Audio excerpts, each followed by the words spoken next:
3 जुलै 2006 अध्याय पहिला 9वी ओवी मागच्या प्रवचनात संपली होती. आता 10वी ओवी. देखा षडदर्शने मणिपती, तेची भुजाची आकृती, म्हणून विसंवादे धरिती आयुधे अति. पहा, 6 दर्शन शास्त्र जी म्हटली जातात तेच गणेशांचे 6 हात आहेत. मी म्हणालो की माऊलींचा गणेश हा निर्गुण निराकार परब्रह्म परमात्मा आणि त्या शक्तीला आव्हान केलंय की जी बुद्धी केंद्रांची देवता आहे, जी प्रज्ञेची देवता आहे, IQ, EQ आणि SQ, intelligent quotient, emotional quotient आणि स्पिरिच्युअल कोशंट, म्हणजे बुद्ध्यांक, भावनांक आणि अध्यात्मांक, तिन्ही गोष्टीची देवता आहे. आणि त्या देवतेला परब्रह्मातून तेवढाच त्यांना पॉईंट पाहिजे की आपली बुद्धीची प्रज्ञा जागी झाली पाहिजे. ऋतुंबरा प्रज्ञातनं सर्व भांडार विश्व वाचवण्याचं निर्माण झालं पाहिजे, म्हणून गणेशांचं वंदन केलं आहे.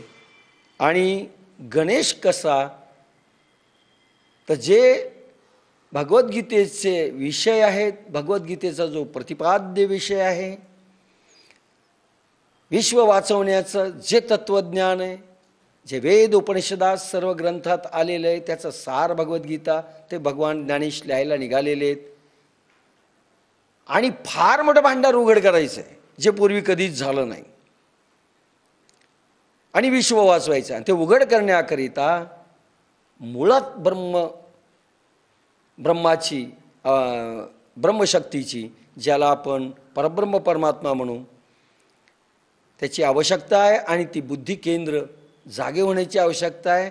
म्हणून त्या रूपात गणेशांची त्यांनी त्या वंदन केलेले आहेत. गणेशांचे 6 हात कोणते आहेत? 6 दर्शनशास्त्रे जी म्हटली जातात तेच हात आहेत. 6 दर्शनशास्त्रे हात आहेत. षटदर्शन 6 दर्शन आहेत, ज्याला सांख्य दर्शन, वैशेषिक दर्शन, न्याय दर्शन, पातंजल दर्शन, मीमांसा दर्शन आणि वेदांत, म्हणजे वैष्णवपंथीय, शाक्तपंथीय जे जे काही पंथ असतील, हे षडदर्शन 6 दर्शन म्हणतात. हे गणपतीचे 6 हात आहेत. जरी एक एक देवता अधिष्ठात्री असली, काही वैष्णव विष्णूंना मानतील, काही शैव भगवान शंभूला मानतील, तरी हे गणेशांचे हात आहेत. एका परब्रह्माचं वर्णन करतायत, म्हणून हे विभक्त नाही आहेत, सगळं एक आहे असं माऊलीला सांगायचं आहे. हे गणेशांचे हात आहेत. ही त्या हातात भिन्न भिन्न शास्त्रे धरलेली आहेत.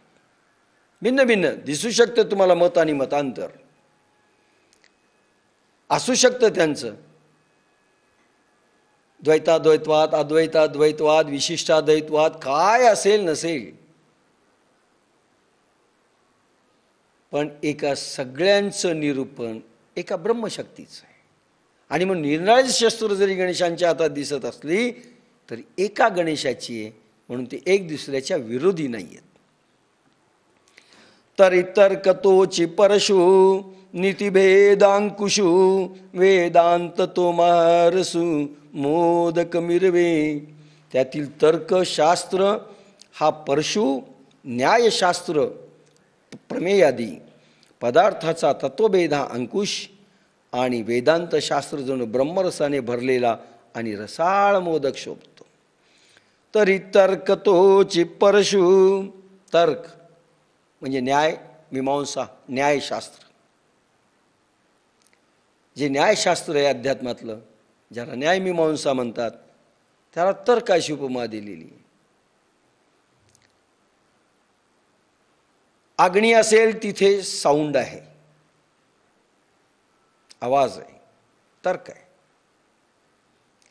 तर्कदर्शन, न्यायदर्शन ज्याला म्हटलंय, तोची परशु.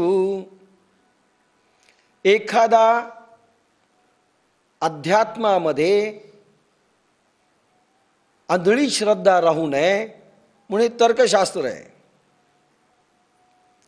आंधळेपणा राहू नये, कुठेतरी एक अधिष्ठान असलं पाहिजे, वैचारिक अधिष्ठान असलं पाहिजे, तर्काचं अधिष्ठान असलं पाहिजे पहिल्यांदा, नंतर अनुभवातून काही गोष्टी समजतील आणि त्या प्रमाणित होतील. म्हणून त्याची आवश्यकता आहे. तो परशु आहे, म्हणजे अंधश्रद्धा खंडित करणारा तो परशु आहे गणेशांचा. न्यायशास्त्र, प्रमेयादी, पदार्थाचा तत्वभेद हा अंकुश परशु आहे. अंकुश आहे प्रमेय, उदाहरणं की ज्याच्यामधून पदार्थ, व्यक्तिमत्व सगळं कळत असतं, तो अंकुश आहे गणेशांचा. आणि वेदांत शास्त्र जणू ब्रह्मरसाने भरलेला अति रसाळ मोदक शोभतो. वेदांत शास्त्रामध्ये उपनिषद येतात. उपनिषदामध्ये सर्व 24 उपनिषदामध्ये, म्हणून कालच सांगितलं, 24 उपनिषद म्हणजे हे पहा, सर्व वेदांताचा अंतिम भाग सार रूपाने एकत्रित केला ते म्हणजे उपनिषद. म्हणून भगवद्गीतासु उपनिषदसु ब्रह्मविद्यायां योगशास्त्रे असं वाक्य आहे पहा भगवद्गीतेच्या प्रत्येक अध्यायाच्या शेवटी. म्हणजे काय? उपनिषदसु असं आहे. म्हणजे ही भगवद्गीता वेदाचा अंतिम भाग उपनिषद, उपनिषदसु, त्याच्यामधला मेन विषय ब्रह्मविद्यायाम, ब्रह्मविद्या जी मी काल सांगितली. ब्रह्मविद्या 4 रूपात, राजर्षी विद्या काल सांगितलेले, राजविद्या, ऐश्वर्यविद्या, सिद्धविद्या. त्याचे 4 योग, ज्ञानयोग, बुद्धियोग काल सांगितलेले ते. हे सगळे योग आणि हे विद्या, याचं 4 विद्येचं निरूपण 24 उपनिषदात आलेलं आहे. आणि 4 विद्या म्हणजे एका ब्रह्माचं निरूपण करतात. म्हणजे ब्रह्माचा विषय, ब्रह्मरसाचा विषय हा 24 उपनिषदामध्ये आलेला आहे. आणि 24 उपनिषद भगवद्गीतेमध्ये म्हणजे पर्यायाने ज्ञानेश्वरीत आलेले आहेत. म्हणजे ज्ञानेश्वरी पूर्ण वेदांताचा सार आहे. आणि केवळ ब्रह्मरस उचललाय, बाकीचा भानगड उचललेले नाही. जरी अनेक विषय असतील तर केवळ ब्रह्म म्हणजे काय? ताक घुसळावं, दूध येतं, दुधामध्ये विरजण घालावं, तापवल्यानंतर दही होतं, दह्याचं पुन्हा घुसळल्या जातं, लोणी वेगळं काढलं जातं, ताक फेकून दिलं जातं किंवा खाल्लं जातं, काही करण्यात येतं. मूळ लोणी. ज्ञानेश्वरी वेदांताचं लोणी आहे. वेदांत घुसळायचा, उपनिषद काढायचं म्हणजे दही. उपनिषद घुसळून ब्रह्मरस काढायचा म्हणजे लोणी. आणि तोच ब्रह्मरसाचा विस्तार ज्ञानेश्वरांनी फक्त केलाय, बाकीची भानगडी नाही. यज्ञ नाही, होम नाही. यज्ञ असेल तर आत्मयज्ञ जो ब्रह्मरसाचं निरूपण करतो. अतेंद्रिय शक्ती, सिद्धयोग मार्ग, अष्टांग योग नाही, हठयोग नाही, करण्याच्या क्रिया नाही, आपोआप होण्याचा योग आहे, सिद्धगुरू मिळाले पाहिजेत, हा ब्रह्मरस. आणि ब्रह्मरसाने केवळ परिपूर्णता येऊ शकते. ब्रह्मरस घेऊ काढा तेने पिडा वारेल तुकाराम. ब्रह्मरस घेऊ काढा ब्रह्मरसाचा घेऊ तेने पिडा वारेल. ब्रह्मरस कसा घ्यावा तुकोबा नाही बोलले, ज्ञानेश्वर बोलले. घ्यावा लागेल काढा, एवढंच सांगितलं.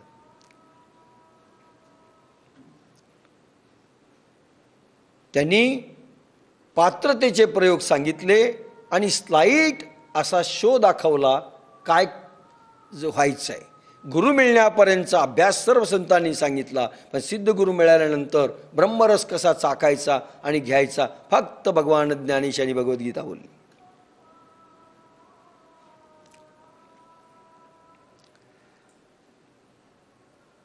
म्हणून ब्रह्मरसाने भरलेला अतिरसाळ मोदक शोभतो. मोदक जो आहे ना, मोदक गोड लागतो, मोदकानं पोट भरतं, मोदकानं पुन्हा भूक लागत नाही, मोदकानं जीवन जगता येतं. म्हणजे वेदांचा अंतिम भाग म्हणजे परशु आहेत, हात आहे, सगळं काही आहे. वेद म्हणजे गणपती, पण खरा मोदक आपल्यालाही मोदकच पाहिजे. म्हणून मोदक म्हणजे ब्रह्मरस. आता आपला गणपती आणि आपला मोदक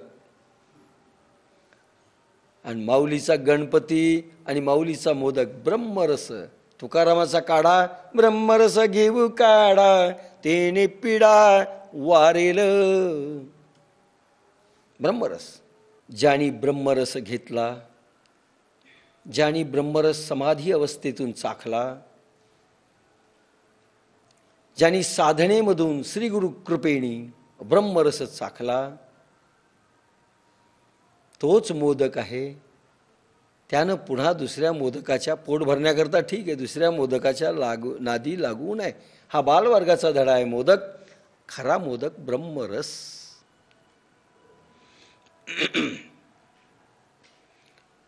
तर वेदांत शास्त्र जणू ब्रह्मरसाने भरलेला अतिरसाळ मोदक शोभतो. म्हणजे ज्ञानेश्वरी देखील तीच आहे. आणि मला गणेश पूर्ण उतरायचा आहे म्हणून गणेशांची प्रार्थना आहे. सर्व ब्रह्मरसाचा भाग डेव्हलप करायचा आहे म्हणून भगवान ज्ञानेश त्या शक्तीला, बुद्धिकेंद्रांच्या देवतेला गणेश कल्पून तेवढं मागतायत. परशु नाही पाहिजे, गणेशांचं बाकीचं कुठलंच पाहिजे नाहीये, मोदक पाहिजे बस. तुम्हाला विचारलं परशु द्यायचा का, अंकुश, तुम्ही म्हणताल नाही, मोदक. उपवास केला, घ्या परशु गणेशाचा, अंकुश घ्या, सोंड घ्या, तुम्ही म्हणताल नाही, मोदक पाहिजे. एके हाती दंत जो स्वभावता खंडित, तो बौद्धमत संकेत वार्तिकांचा. न्यास सूत्रावरील वृत्तीचे व्याख्यान करणारे ते वार्तिक होय. त्या वार्तिकारांच्या व्याख्यानाने स्वभावता खंडित झालेले बौद्ध मत हे एका हातात धरलेल्या मोडक्या दातासारखे आहे. बौद्ध मत खंडित, एक दात तुटलेला आहे पा गणेशांचा. त्याची कथा पार्वतीपुत्र गणेशांची वेगळीच सांगितलेली. दात कसा तुटला, पारलं होतं. भगवान शंभूशीच युद्ध झालं, पोराचं पोरग आहे म्हणून माहिती नाही. माता पार्वती स्नान करत असताना लहान बालकाला सांगितलं तू आपलं राह, आणि जाऊ दिलं नाही. आणि युद्धामध्ये दात तुटला आणि मग सगळं उलगडलं. तो दात जो तुटला त्याचा अर्थ भगवान ज्ञानेश सांगतात बौद्ध मत खंडित केलंय. बौद्ध मत येईल एखाद्या वेळेस पुढे, तेही याच्यासारखंच घेतो, ती ओवी पण घेतो. मग सहजे सत्कार वाद तो पद्माकर वरद, धर्म प्रतिष्ठा तो सिद्ध अभयहस्त. मग बुद्धमताच्या शून्यवादाचे खंडन झाल्यावर सहजरीतीने वर देण्यासाठी उचललेला हात तो सांख्याचा ब्रह्मविषयक सत्कारवाद होय व धारण करणाऱ्या धर्माची स्थापना करणारा अनादि सिद्ध अभय असतोय. काय बौद्धमत? मला वाटतं अजूनही गौतम बुद्धाचा शून्यवाद समजलेला नाही, असं माझं स्वतःचं मत आहे. अनेकांनी हा विषय मांडलाय आणि भगवान ज्ञानेश्वरही तेच मांडतायत. पण भगवान ज्ञानेश असं मांडतायत की बौद्ध मत का फोपावलं त्या काळामध्ये, बौद्ध धर्म आणि वैदिक धर्माची पिछेहाट झाली. मी हिंदू धर्म नाही म्हणणार, कारण बौद्ध हिंदूच आहेत. मी थोडा शब्द वेगळा वापरतोय. पूर्वीच्या वैदिक धर्माची पिछेहाट झाली, कारण फार कर्मकांडांचा बोलबाला झाला म्हणून गौतम बुद्ध अवतरले. पण एक सांगतो, गौतम बुद्धा इतका जगामध्ये प्रचार करणारा संत पुन्हा झाला नाही. और भारतातच नव्हे, चीन, जपान, ब्रह्मदेश, लंका, किती देशामध्ये बौद्ध धर्म आहे आज. आणि बुद्धांनी त्या काळात केलं 10,000 शिष्य बुद्धांचे. गौतम बुद्ध सामान्य नव्हते, असामान्य काम केलं. ठीक आहे, मतमतांतरामध्ये खंडन झालं असेल, आपण त्याच्यावर बोलायचं नाही, कारण आपण चर्चा करायला बसलेलो नाही. पण गौतम बुद्धांचा शून्यवाद याच्यावर आजही चर्चा चालू आहे, पूर्वीही होती. आणि भगवान महावीरांचा आत्मा आणि परमात्मा हा वाद, हे वादाचे विषय ठरवले गेलेले. सध्या असं म्हटलंय, गौतम बुद्ध ईश्वराला मानत नव्हते. आणि असंही म्हटलं की महावीर हेही ईश्वराला मानत नव्हते. मग काय मानत होते? महावीरांनी आत्मा मानला. आता सांगा, महावीरांनी आत्मा मांडला म्हणजे ईश्वराला डिनायल आहे का? माझ्यासमोर एक 2 व्यक्ती आहेत आणि दोघांपैकी एकाचं सिलेक्शन करायचं. मी सांगितलं हा माझा आहे. हा माझा आहे का? म्हणजे हा शत्रू आहे तुमचा, याला तुम्ही मानलं नाही. हा दोघांपैकी एकच सिलेक्ट करावा लागतो. भक्तीमध्ये एक जण शिल्लक ठेवायचा असतो. हे सगळे विसरून चाललेले आहेत. एक तर तुम्ही शिल्लक राहा, ईश्वर संपून जावा, किंवा ईश्वर राहावा, तुम्ही संपून जावे. ध्यान योगामध्ये आपण म्हणजे आत्मा शिल्लक राहतो, ईश्वर ऑब्झॉर्व होतो. ईश्वराचं अस्तित्व नसतं, अवघड साधना आहे. आणि भक्तीमध्ये तुम्ही स्वतःला संपून टाकायचं असतं आणि ईश्वर शिल्लक राहत असतो. देह नुरे मी हा सरे, उरला उरे विठ्ठल. तुकाराम. देह नुरे, देह, 4 देह संपवावेत. मी हा सरे, अहंकार लीन व्हावा. प्राण मन बुद्धी अहंकार म्हणजे 4 देह हे लीन व्हावेत, संपून जावे. यांचं अस्तित्व, जाणीव आणि भान सगळं संपून जावं. उरला उरे विठ्ठल, भक्त संपून जावा, भगवान शिल्लक राहावा आणि भक्त हा भगवान व्हावा. ध्यान योगामध्ये अशी एक स्थिती आहे, भक्ती योगामध्ये अशी स्थिती आहे. आणि ध्यान योगामध्ये ईश्वर संपून जावा, आत्मा शिल्लक राहावा. पण 2 आहेत. जोपर्यंत द्वैत आहे तोपर्यंत भगवान आणि भक्त शिल्लक आहेत, तोपर्यंत तुम्ही पूर्ण संत नाहीत. मी भक्त तू देव हा भाव जोपर्यंत आहे, देव एक वेगळा, मी भक्त वेगळा, दोन्हीपैकी एक संपला पाहिजे. महावीरांनी ईश्वर मानला नाही असं नाही, आत्मा मानला. याचा अर्थ ईश्वर मानला नाही असं नाही, आत्माच ईश्वर झाला अशी स्थिती आली. म्हणजे ईश्वराला मानलं नाही असं नाही. भगवान महावीर साधना करत असताना इंद्र आलेले आहेत, देवी देवता आलेले आहेत, असे वर्णन आहेत. त्यांनी काय मानलं नाही का? मी इंद्राला मानत नाही, मी कोणाला मानत नाही. अरे मूळ महावीरांचं देखील योगपीठ भगवान शंभू आहे, आदिनाथ. काही जैनांनी असं सांगितलं, आदिनाथ म्हणजे त्यांना कन्फ्युजन आहे, ऋषभदेवाला आदिनाथ मानतात. म्हटलं त्यांनी धर्म सुरू केला का? नाही, त्याचे आधी होता. अरे कोणाकडून आला माहिती नाही. आदिनाथ भगवान. आदिनाथे उपदेश पार्वतीसी केला, मच्छिंद्रे ऐकिला मच्छगर्भी. बहिणाबाईंचा आहे. आदिनाथे उपदेश. आदिनाथ भगवान शंभूचं नाव आहे. नाथ संप्रदायामध्ये मिळालेलं आदिनाथ नाव आहे.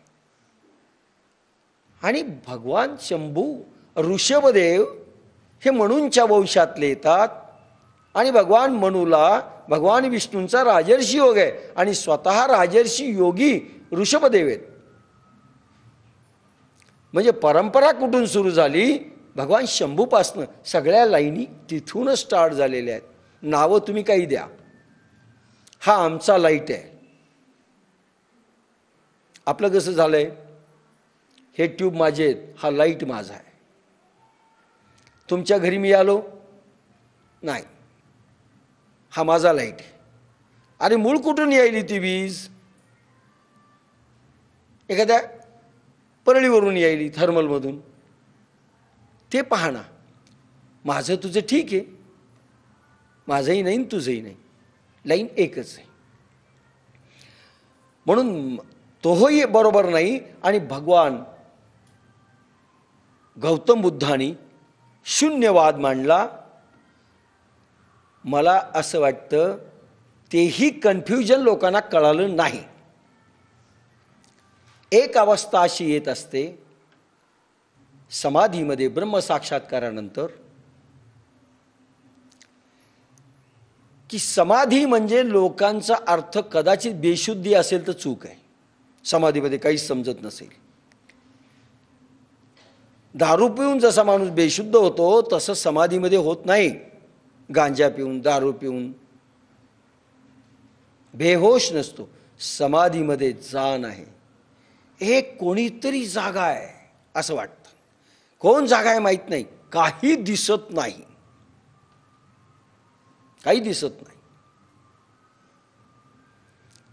व्हॅक्यूम दिसतो फक्त, आकाश. आणि इतकं घन दिसतं. मी जो 3 वर्षापूर्वी आळंदीला अनुभव घेतला तो सांगतोय. इतकं गहन. मी 5 मिनिट, मला वाटलं 10 मिनिट बसलो. शेखर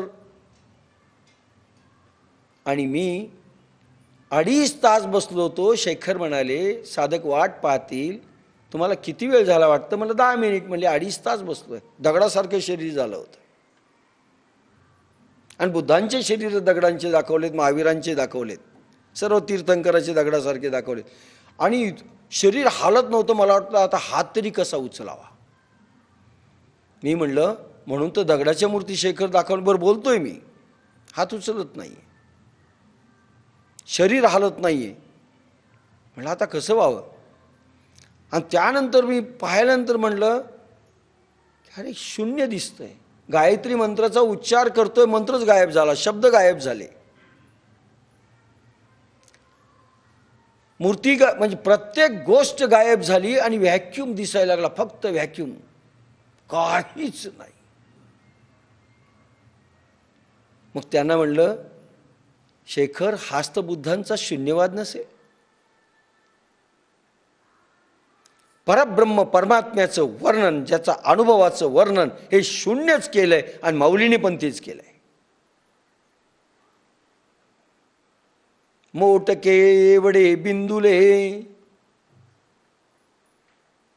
शून्याचंच वर्णन केलंय. शब्दे विन संवादिजे, इंद्रियानेणता भोगिजे. शब्दाशिवाय, शब्द नाही, भावना नाही, रूप नाही, रंग नाही. तुकारामांनी तेच वर्णन केलंय. देवना देऊळ नाही ते राऊळ, काळ आणि अकाळ नाही येते, भाव नाही भक्ती, मोक्ष नाही मुक्ती.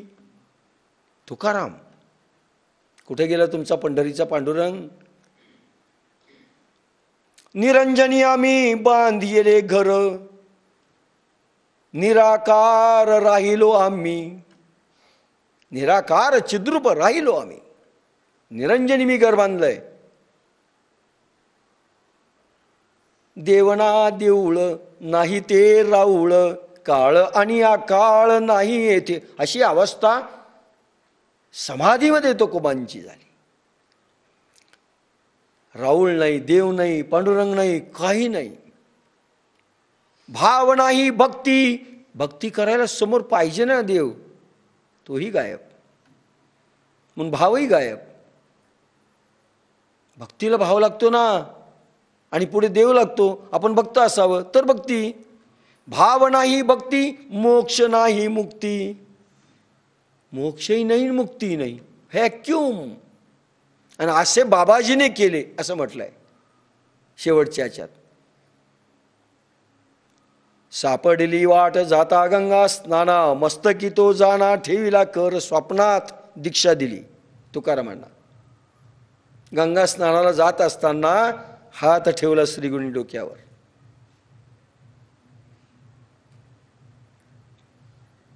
पीतप्रभा भिन्न चिन्मयांजन दिदले डोळा. नीलवर्ण, पीतवर्ण असे सगळे अनुभव त्यांनी सांगितलेत, आणि चिन्मय अंजन घातलं. हे सगळं बाबाजीने केलं. म्हणजे माझ्या गुरुनी मला हे सगळं दिलंय.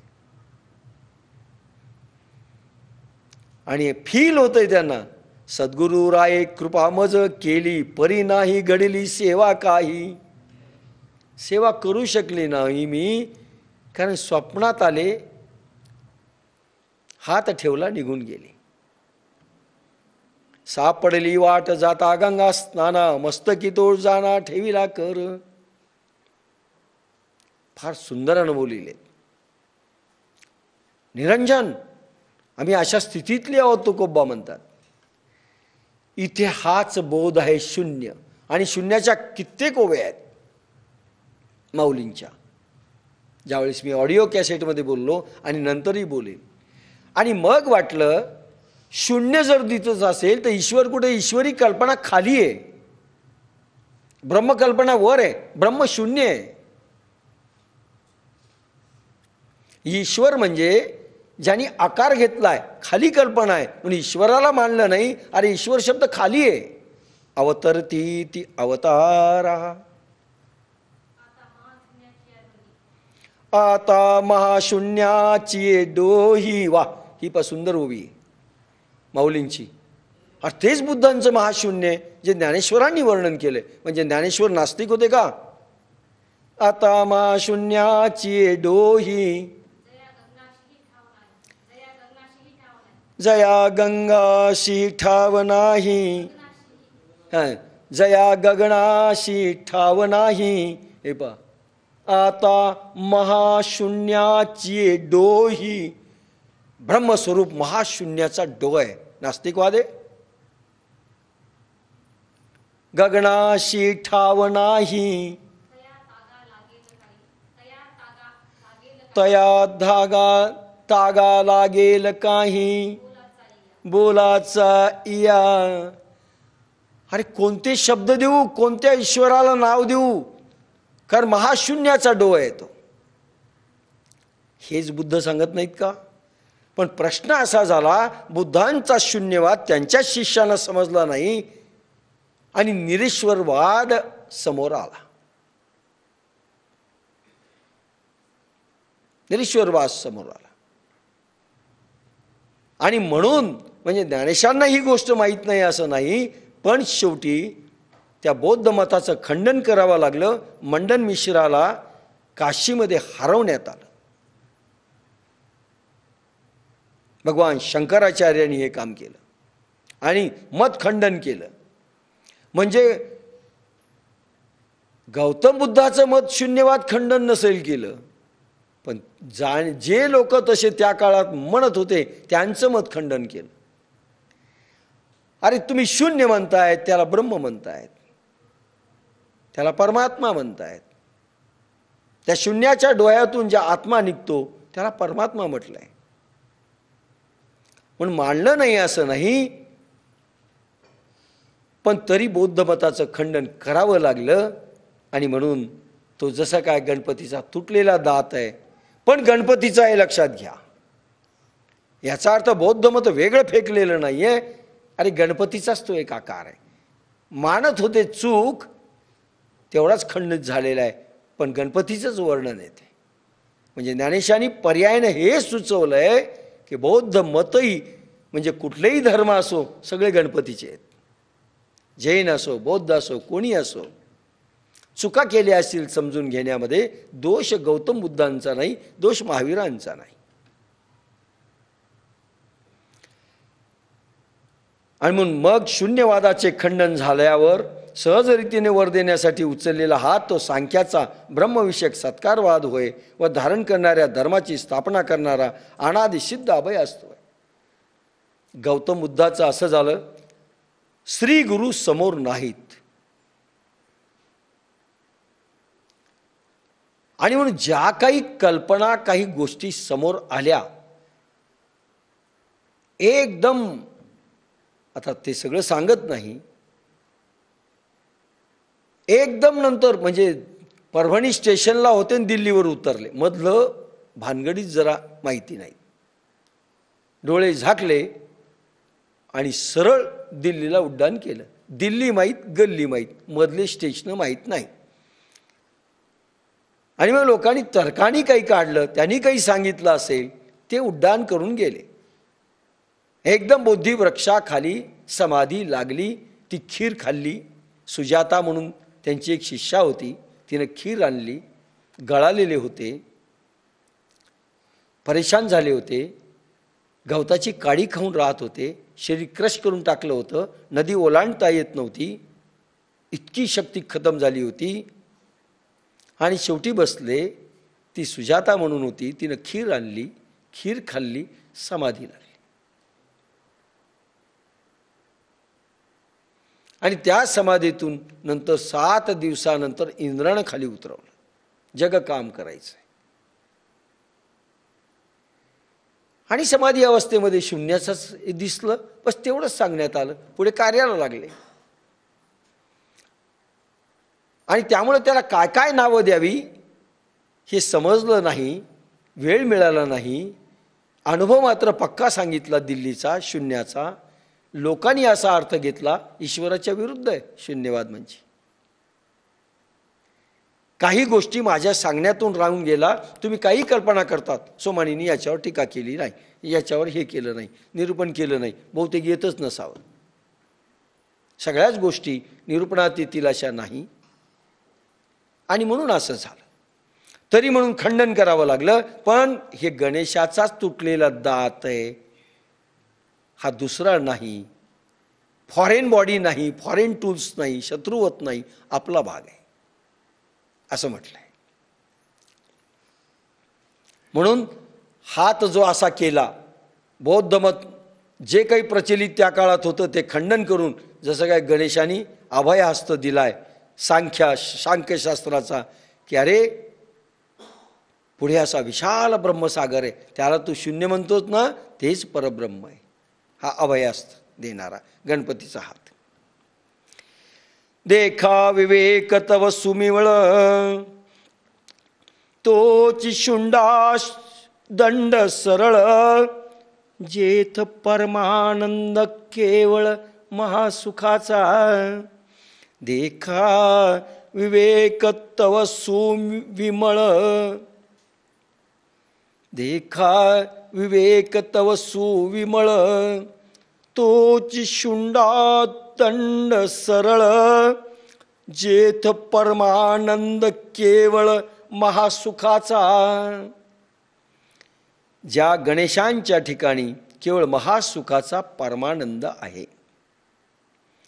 तेव्हा तेथे अतिनिर्मळ निरामय अशा आत्म्याचाच जो निश्चय असतो, तोच विवेक. सरळ सोंडेचा सोड पहा. गणपतीची सोंडेचं वर्णन. काय गणपतीची सोंड?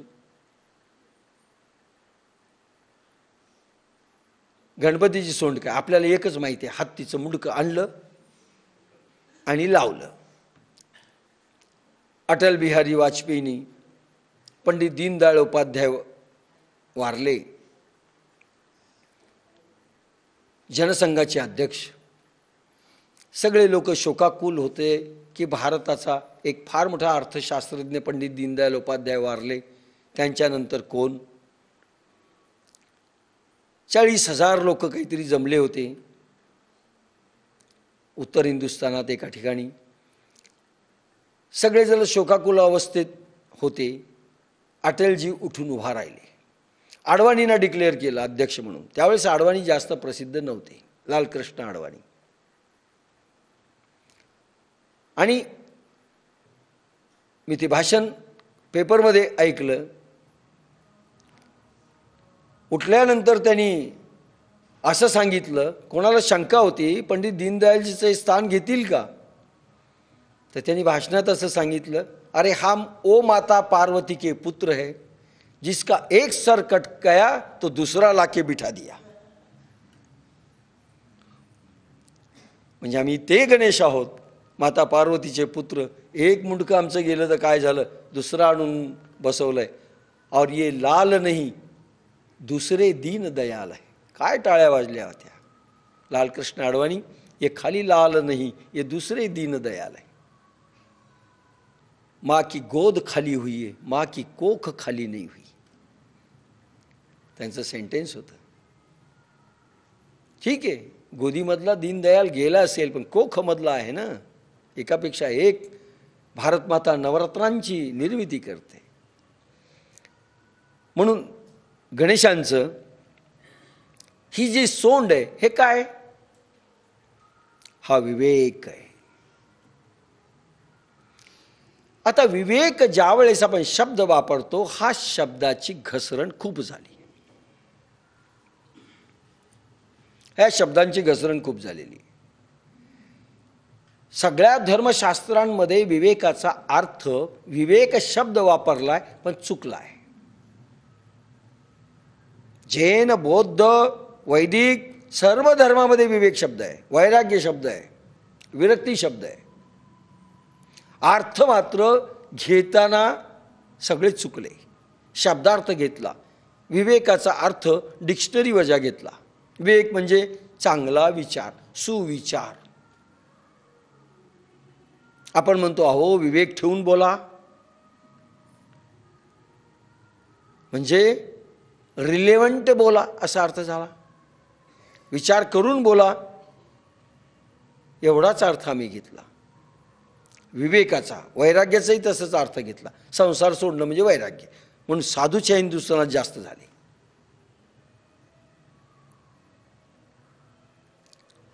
त्याचा अर्थच वेगळे झाले. वैराग्याचा ॲक्च्युली अनुभव काय, वैराग्य म्हणजे सगळं सोडून देणं, असे अर्थ घेतले. तर विवेकाचा अर्थ इथे असा आहे, गणपतीची सरळ सोंड. देखा विवेक तव सुविमळ. सुविमळ शब्दात विवेकाचं डेफिनेशन आलंय. परमानंदामध्येही डेफिनेशन आलंय आणि महासुखामध्ये. म्हणजे विवेक उत्पन्न झाला तर परमानंद झाला पाहिजे. परमानंद म्हणजे साधा आनंद नाही, परमानंद. परम म्हणजे परमेश्वराची अनुभूती आल्यानंतर होणारा आनंद. शिरा, पुरी, पुरणपोळी, रसगुल्ले खाऊन आनंद नाही, पिक्चर पाहून आनंद नाही, परमानंद. आणि महासुख म्हणजे साधं सुख नाही, विषयापासूनच्या सुख नाही. व्यक्तीपासून मिळणारं सुख, विषयापासून मिळणारं सुख, हे सुख नाही. आणि कशातून निघतं, बुद्धी निर्मळ झाली पाहिजे तर विवेकाचं प्रगटीकरण होतं. बुद्धी निर्मळ झाली पाहिजे हा शब्द येतो. बुद्धी निर्मळ, बुद्धी निर्मळ म्हणजे काय. बुद्धी निर्मळ कधी होते, आरसा स्वच्छ नसेल तर काय होतं, तोंड दिसतं का आपलं, नाही. आणि बुद्धी निर्मळ करायची म्हणजे का करायची, बुद्धीच्या नंतर काय, आत्मा आहे. यो बुद्धे परतस्ता, बुद्धीच्या पलीकडे आत्मा आहे. म्हणजे बुद्धीच्या पलीकडे आत्मा आहे, तर बुद्धी निर्मळ करायची म्हणजे कशाचं कोणाचं प्रतिबिंब पडलं पाहिजे? आत्म्याचं. बुद्धीचा आईना साफ करा. बस परमार्थ सोपा आहे बरं का. बुद्धीचा आईना साफ करायचा आहे. आत्मदर्शन होतं, कारण आत्मा समोरच आहे एक. आणि अशा बुद्धीमध्ये ज्या वेळेस आत्म्याचं प्रतिबिंब प्रत्यक्ष रूपाने प्रगटतं, आत्म्याची चेतन शक्ती पूर्ण रूपाने राहते आणि किलमिष बुद्धीमधले राग, द्वेष, क्रोध, मद, मोह, मत्सर, अस्मिता हे सगळे संपलेले, म्हणजे काच साफ झाला, आईना साफ झाला. आणि असं प्रतिबिंब दिसल्यानंतर विचार उठणार नाही, कारण विचाराच्या लहरी ह्या बुद्धीमध्ये साफ असल्यानंतर उठत नाही. मग काय होतं? आईना कसा असतो? साफ आहे, आत्म्याचं प्रतिबिंब पडलेलं आहे. मग काय झालं? आत्मदर्शन. मग ज्ञान कशाचं झालं? आत्म्याचं. त्याला म्हणतात आत्मज्ञान. आणि ज्या बुद्धीमध्ये विचाराचं चक्र चालतं, विचार चालतात, ज्या बुद्धीमध्ये विचार चालतात त्या ठिकाणी विषय असतो, म्हणजे आत्मा नसतो.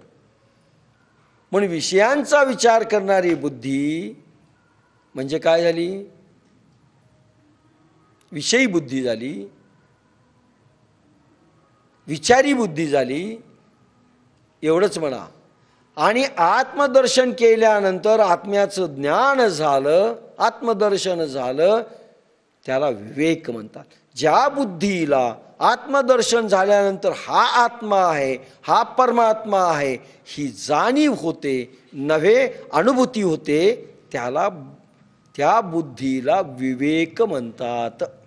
म्हणजे विवेक आणि विचार हा फरक आहे. आणि अध्यात्मामध्ये ज्यावेळेस विवेक शब्द वापरण्यात येईल आणि ह्या विवेकामधून इमोशनल कोशंट आणि स्पिरिच्युअल कोशंट निर्माण होतो. अध्यात्मांक आणि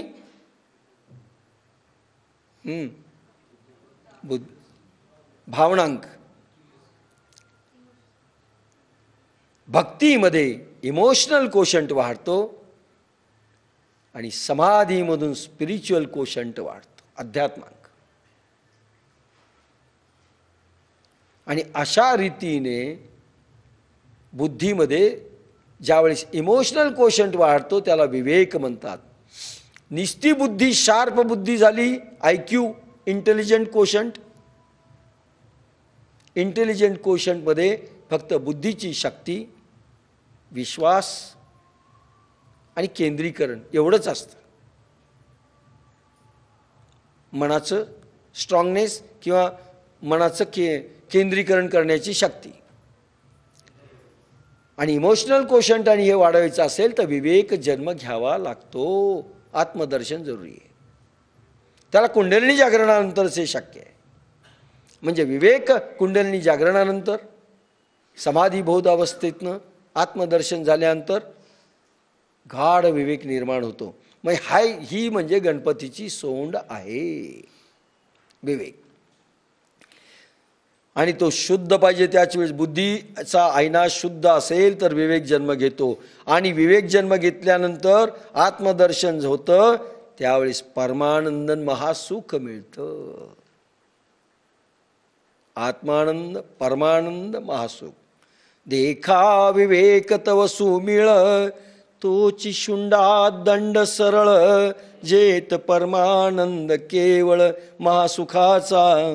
ज्या गणेशांच्या ठिकाणी केवळ महासुखाचा परमानंद आहे. आणि महासुख होण्याकरता विवेक जागृत पाहिजे, विषय विसरलेलं पाहिजे,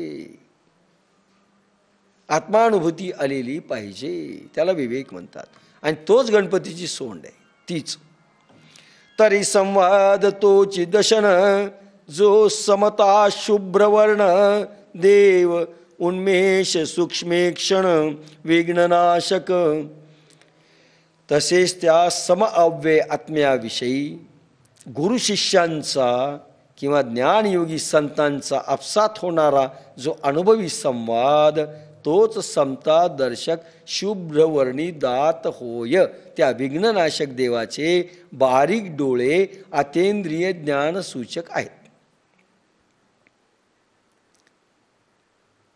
लक्षात घ्या. तरी संवाद तोची दशन. दुसरा दात लांब आहे ना आणि पांढरा शुभ्र आहे गणपतीचा. त्याचं वर्णन केलंय म्हणजे संपूर्ण गणपती ज्ञानेश्वरीमध्ये येणार आहे. म्हणजे ज्ञानेश्वरांनी जी जी व्याख्या ज्या ज्या इंद्रियांची केली त्याचं अनुभवाचं स्पष्टीकरण, अनुभव, त्याचा अनुभवांचा विकास, विस्तारीकरण, निवेदन, ती शक्ती ज्ञानेश्वरीत येणार आहे. संपूर्ण गणेश उतरणार आहे. तो शुभ्रवर्णी दात काय? त्या समअव्यय आत्म्याविषयी गुरु शिष्यांचा किंवा ज्ञानयोगी संतांचा आपसात होणारा जो अनुभवी संवाद तो समता दर्शक शुभ्रवर्णी दात होय.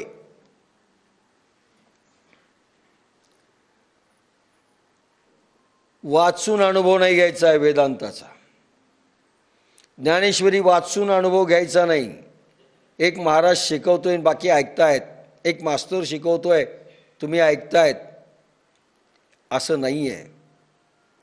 प्रवचनातून नाही, अनुभवातून गुरु शिष्यांचा आत्म अनुभवाविषयीचा संवाद व्हावा, हे लक्षात घ्या.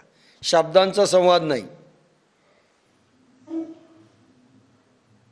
आणि बाबासाहेब स्पष्ट म्हटलंय, आत्मानुभव जाणावे ते ज्ञान, गतीचे ते ज्ञान, विज्ञान ते आत्म्याचा अनुभव येणं, याला ज्ञान म्हटलंय.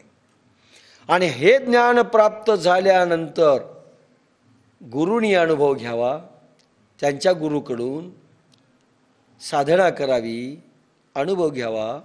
अनुभव घेतल्यानंतर शिष्याला द्यावा, शिष्याने अनुभव घ्यावा, त्या विवेकाचा घ्यावा, आत्मदर्शनाचा घ्यावा. आणि दोघांनी अनुभव घेतल्यानंतर संवाद करावा शुद्ध भावनेतनं. शुभ्र शब्द आहे, वादविवाद नाही. तुमचा देव, एक दोघं भेटले. ख्रिश्चन माणूस धर्मप्रचार करीत होता. ख्रिश्चन माणूस धर्मप्रचार करीत होता. हिंदू धर्माचा माणूस भेटला. त्याने सांगितलं तुमचा देव नदीत टाकलं तर बुडून जाईल. म्हणजे मूर्ती घेतली त्यांनी. तुमचा देव असा आहे नदीत टाकलं तर बुडून जाईल, आणि यांचा कागदाचा देव येशू ख्रिस्त, ते म्हणजे तुमचा देव अग्नीत टाकला तर जळून जाईल. असा संवाद नाही, असा वादविवादही नाही. तुमचं श्रेष्ठ की आमचं श्रेष्ठ. गुरु शिष्यांचा संवाद जो होतो ना, अनुभवांचा हा. गुरुजी तुम्हाला जे अनुभव आले, ज्ञानेश्वरांना जे आले, ज्ञानेश्वरी जी लिहिले, हे सगळे अनुभव मलाही आलेले आहेत. किती छान दिसतं. शेखरचा आणि माझा संवाद चालला होता अनुभव आलेले असताना, की कसा अनुभव येतो, कसे तुषार हे होतात, कशी थंडी वाजते, कशी आतून गरमी होते. अरे मला हे ते AC मध्ये बसल्यासारखं झालंय. असे दोघांच्या अनुभवांचा आमचा आपसात संवाद चाललाय ना, मी अनुभव घेतोय. तो हा भाग आहे. दोन शिष्यांनी आपल्या अनुभवाचा संवाद करावा. आपल्याकडे काय नाटकं करतात म्हणून आपण थोडे बंद केले. तुम्ही म्हणले तर मी काही दिवसांना जरूर सुरू करेल. त्यांनी सांगितलेला मलाही अनुभव आला. एखाद्या वेळेस ते खोटं ठरू शकतं. प्रत्येकाचे अनुभव स्वतंत्र असतात, कदाचित सारखेही असतील, पण कळालं पाहिजे. पण एखाद्या वेळेस जळतात. वा वा, तुम्हाला फारच अनुभव आले नाही का. जळवपणा येऊ नये म्हणून आपण अनुभव मालिका बंद केली. सांगणं, संवाद व्हावा सुखांचा, एवढं खरं आहे.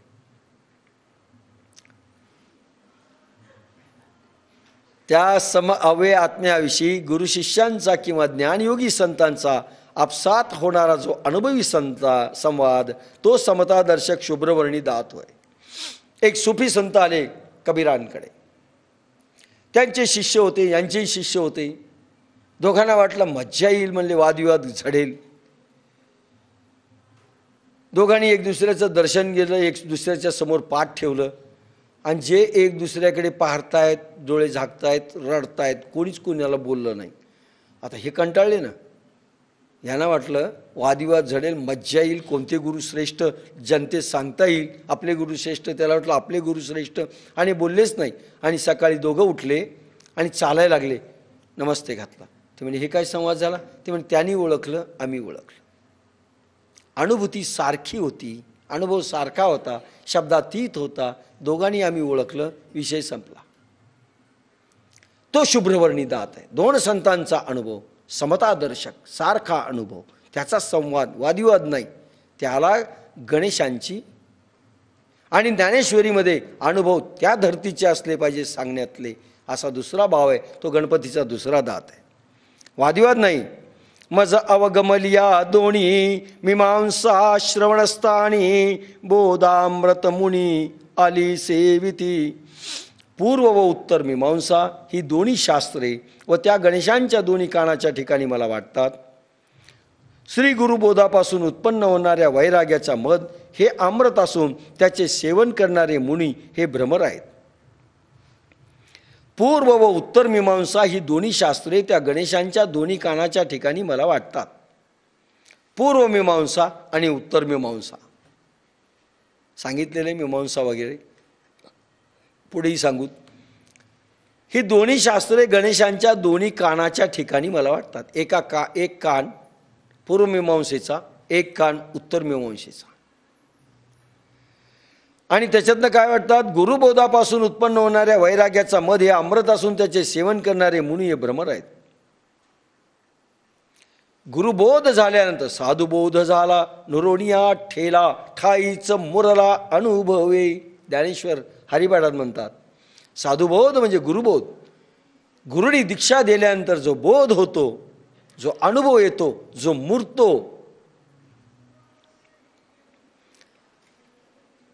त्याला साधू म्हणतात, त्याला गुरु म्हणतात. अनुभव आला तर तो गुरु, नाही तर तो गुरु नाही. गुरुबोधापासून उत्पन्न होणाऱ्या वैराग्याचा मध, वैराग्याचा मध म्हणजे प्रखर वैराग्य प्रगटत मदहोश हो गया. तुम्हाला खाऊ वाटत नाही, पिऊ वाटत नाही, मस्ती निर्माण होते.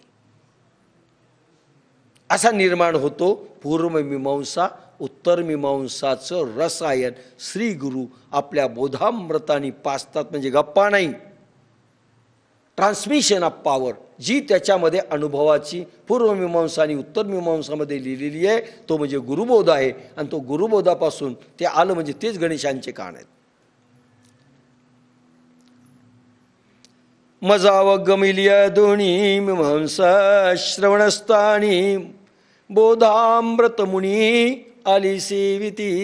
आणि मुनिजन गुरूंच्या पासून मिळालेला प्रसाद समाधी अवस्थेतनं कैवल्यपद प्राप्तीचा महासुखाचा बोधानंद घेत असतात. ते गणेशांचे कान आहेत. आणि तेच पूर्व मीमांसा आणि उत्तर मीमांसाचं बोधामृत गुरु पाजतात. अर्क ट्रान्समिशन ऑफ पॉवरद्वारे त्यावेळेस हे घडतं. प्रमेय प्रवाल सुप्रभ द्वैताद्वैत ते चिनिकुंभ सरिसे कवटती मस्तकावरी. श्रुती स्मृत्यादीत सांगितलेले तत्वार्थ हीच त्यांच्या अंगावरील तेजस्वी पोळी आणि द्वैतमते हीच त्यांच्या मस्तकावरील गंडस्थळी असून ती एकसारखी एकवटलेली आहे. मी आत्ताच म्हणलं निंबार्काचार्य, माधवाचार्य, शंकराचार्य हे आपले काही मतं मांडून जातात. समाधी अवस्थेच्या बोधामृतातून ते म्हणतात नाही, आत्मा परमात्मा एक होऊ शकत नाही, द्वैत. हे म्हणतात नाही, आत्मा आणि परमात्मा एक होतं, अव्यय. एक खंडन मत आहे, नाही अद्वैताद्वैत. अद्वैत स्थिती येते, जीव ब्रह्माचं ऐक्य होऊ शकतं, आत्म्याचं परमात्म्याचं आत्मा होऊ शकतं, तरी पण द्वैत राहतंच. शिल्लक. तो पूर्ण संत होऊ शकत, पूर्ण भगवान होऊ शकत नाही. द्वैताद्वैत, अद्वैताद्वैत, विशिष्टाद्वैत, अद्वैत, हे सगळे गंडस्थळ आहेत गणपतीचे. अरे पण गणपतीचंच वर्णन आहे ना, ब्रह्माचंच वर्णन आहे ना, आत्म्याचंच वर्णन आहे ना, वेगळं नाही आहे. आणि द्वैताद्वैतमध्ये हीच त्यांच्या आणि तत्वार्थ त्यांच्या अंगावरील तेजस्वी पोळी द्वैताद्वैतमध्ये त्यांच्या गंडस्थळे असून एकसारखी एकवटलेली आहे. पण एका ठिकाणी एकवटलेली ना, विभक्त नाही आहे, नास्तिकवाद नाही आहे त्याच्यामध्ये. एका माणसांचं वर्णन आहे, ते उदार आहेत, त्यामध्ये इतकं उदार होऊ शकत नाही जितका परमात्मा आहे. आपण उदार आहे ना, अशी काही मतांतर आहेत, पण एकाच व्यक्तीची आहेत ना ती. उपरी दशोपनिषदे जिथे उदारे ज्ञान मकरंदे, तिथे कुसुमे भुकुटी सुगंधे, मुकुटी सुगंधे शोभती बरी. आत्मज्ञानाचा रस देण्यात उदार असलेली ईशावास्यादी 10 उपनिषदे ही सुगंधाने भरलेली फुले ज्यांच्या मुकुटामध्ये चांगली शोभतात. ईशावास्य उपनिषद आत्मज्ञानाचा रस देणारं उपनिषद. म्हणजे ईशावास्य उपनिषद श्री गुरुच्या तर्फे ज्यावेळेस राजर्षी विद्या, राजर्षी योग, ज्ञानयोग, बुद्धियोग मिळतो, त्यानंतर हे अनुभव ईशावास्य उपनिषदाचे येतात, जे भगवद्गीतेत आणि ज्ञानेश्वरी सांगितलेले आहेत. ते गणेशांचे काय आहेत? मुकुटामधले शोभता सुगंधाने भरलेली फुले. हे 10 उपनिषदे जे आहेत, ईशावास्यापासून सर्व उपनिषदे, सुगंधाने भरलेली फुले त्यांच्या मुकुटामध्ये चांगली शोभतात. ही फुलं आहेत, आनंद देतात, परमानंद देतात, कैवल्यपद देतात. ती गणेशांच्या मुकुटावरची फुले आहेत. अकार चरण युगल, उकार उदर विशाल, मकार महामंडळ मस्तकाकारे. ओंकारातील पहिली अकार मात्रा हे 2 पाय आहेत. ओंकार गणपती, आकारातील पहिली अकार मात्रा हे 2 पाय, दुसरी उकार मात्रा हे त्यांचे विशाल पोट, आकार उकार मकार, आणि मकार मात्रा ही त्यांच्या अमर्याद वाटोळ्या मस्तकाच्या आकारात आहे. मस्तक म्हणजे आकार म्हणजे 2 पाय, गणेशांचा उकार म्हणजे विशाल पोट, आणि तिसरी मकार मात्रा अमर्याद वाटोळ्या मस्तकाच्या आकारात आहे. आकार उकार मकार. शेवटची ओवी.